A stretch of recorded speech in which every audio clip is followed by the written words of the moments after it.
Rapido bike rider ఖాతాలో 331 కోట్లు రంగంలోకి దిగిన ఈడీ. అసలు విషయం ఏంటంటే, ఉదయపూర్లో నేత్రమంతెన వంశీగాదిరాజుల వివాహ నిధులపై ఈడీ దర్యాప్తు చేపట్టింది. ఓ ర్యాపిడో బైక్ రైడర్ ఖాతాలో 8 నెలల్లో 331 కోట్లు అక్రమ బెట్టింగ్ నిధులు జమయ్యాయని గుర్తించింది. ఈ ఖాతాను మ్యూల్ అకౌంట్గా ఉపయోగించారు. డ్రైవర్కు అవగాహన లేదు.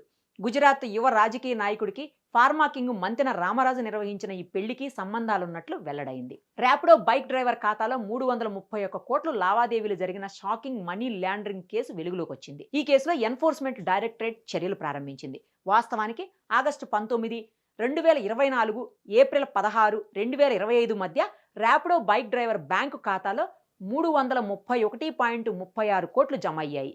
ఈ విషయాన్ని ఈడీ గమనించిన వెంటనే దర్యాప్తు ప్రారంభించింది. ఈడీ విచారణలో పలు కీలక విషయాలు బయటపడ్డాయి. ఎవరూ ఊహించని షాకింగ్ నిజాలు బయటపడ్డాయి. ఈడీ అధికారులు క్యాబ్ డ్రైవర్ ఇంటికి చేరుకునేసరికి అతని ఇల్లు దారుణమైన స్థితిలో ఉందని గుర్తించారు. అయితే క్యాబ్ డ్రైవర్కు ఆ డబ్బు ఎక్కడ ఉందో తెలియదు. ఆ క్యాబ్ డ్రైవర్ పేరు, పత్రాలను ఉపయోగించి ఒక మ్యూల్ అకౌంట్ సృష్టించబడింది. ఆ డబ్బును ఉదయపూర్లో జరిగిన వీఐపీ వివాహానికి నిధులు సమకూర్చారని అప్పుడు వెల్లడైంది.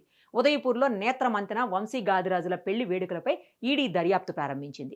ఈ వివాహానికి నిధులు ఎలా వచ్చాయనే దానిపై విచారణలో ర్యాపిడో బైక్ రైడర్ ఖాతాలో 8 నెలల్లో 331.36 కోట్లు జమైందని గుర్తించారు. ఇది అక్రమ బెట్టింగ్ నెట్వర్క్ డబ్బని అనుమానిస్తున్నారు.